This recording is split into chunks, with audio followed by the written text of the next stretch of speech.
Thank you very much.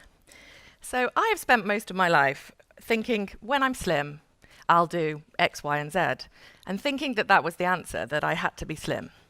And getting pregnant was one of those things. However, when I hit my mid-30s, I realised my biological clock was ticking, and that if I wanted to be a mum, I would have to start trying for a baby.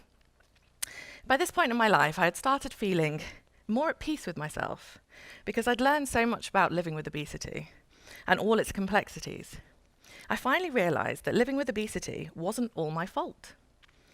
I was this way for many reasons, genetics being one of them, and now I realised that this was something I was going to have to manage and live with for the rest of my life. There was no destination, and there was no quick fix. So in my 34th year of life, myself and my partner started trying for a baby. Initially, we were quite relaxed about it, but as time went by and no baby was in sight, it became more clinical.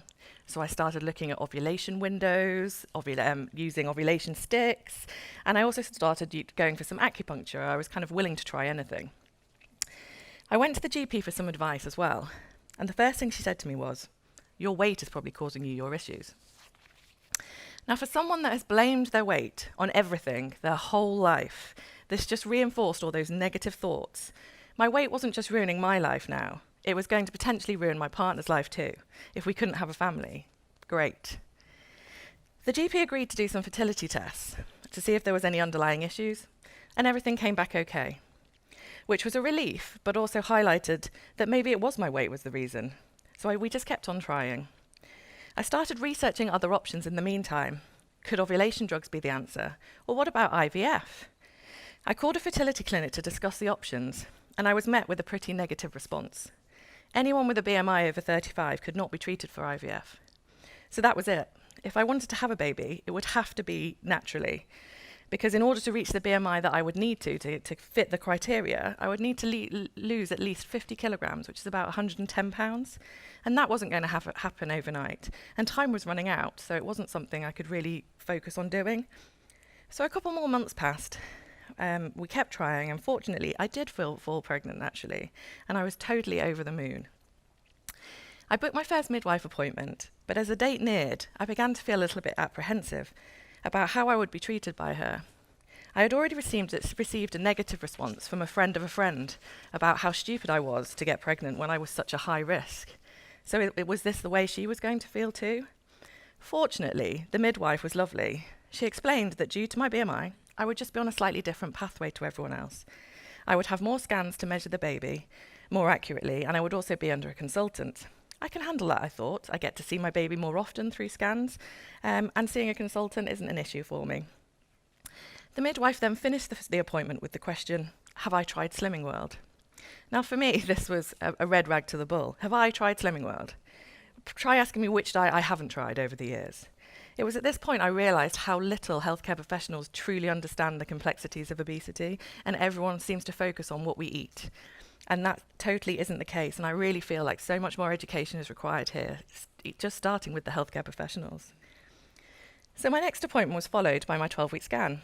I was so excited to finally be seeing my baby for the first time. But it was at this appointment where I felt totally mortified. I got into the position for my scan, lying on the bed, when the sonographer asked me, would I mind holding my tummy up so she could scan me better? I literally was horrified. The scan seemed to be going on for quite some time when the sonographer informed me that they would have to do an internal scan because of my high BMI, they weren't able to get a clear view of the baby. And this was something I faced at every further scan that I had. My high BMI was always referenced, and every time I came away feeling awful about myself. Why couldn't my scans be a happy time like everyone else?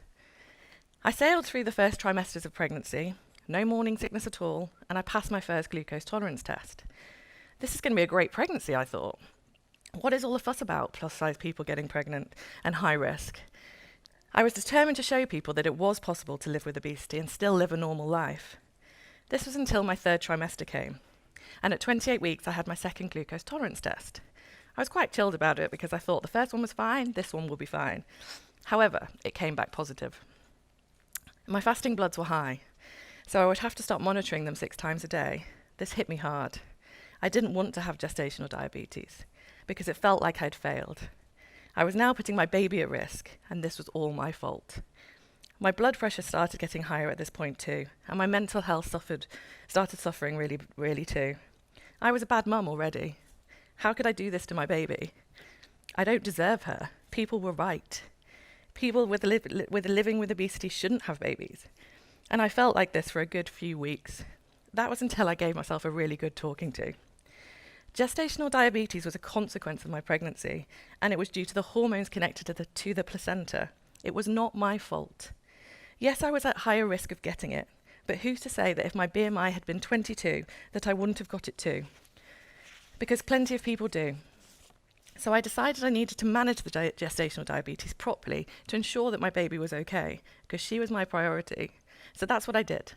I started on oral medication, and I ended up using basal insulin, and this controlled my blood sugars perfectly.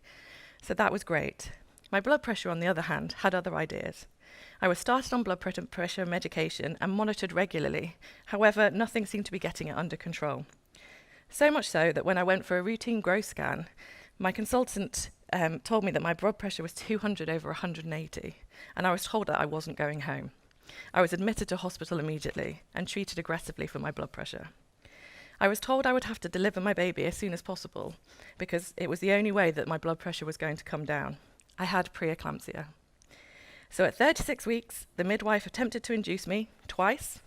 Nothing happened. She didn't want to come out. So finally, I was given a C-section. And my beautiful baby girl was born weighing 6 pounds 9 ounces and was totally fit and well. And like magic, after the birth, my blood sugars normalised and my blood pressure started going down. Who knew the placenta could have such an impact on your body? So there I was with my beautiful baby girl, Emily, who's in the crowd today, feeling a love that I never knew was possible, and feeling proud of myself for the first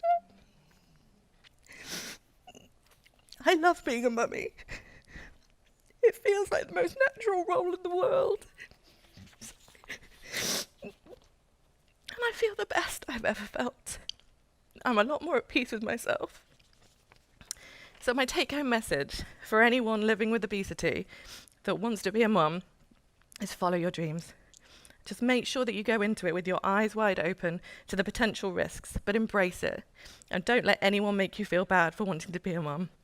At the end of the day, we are at higher risk of complications, but that's all it is. It's a risk. Don't do what I did and spend your life waiting for when I'm slim, I will. Do it now. Enjoy your life and live your dreams. Thank you.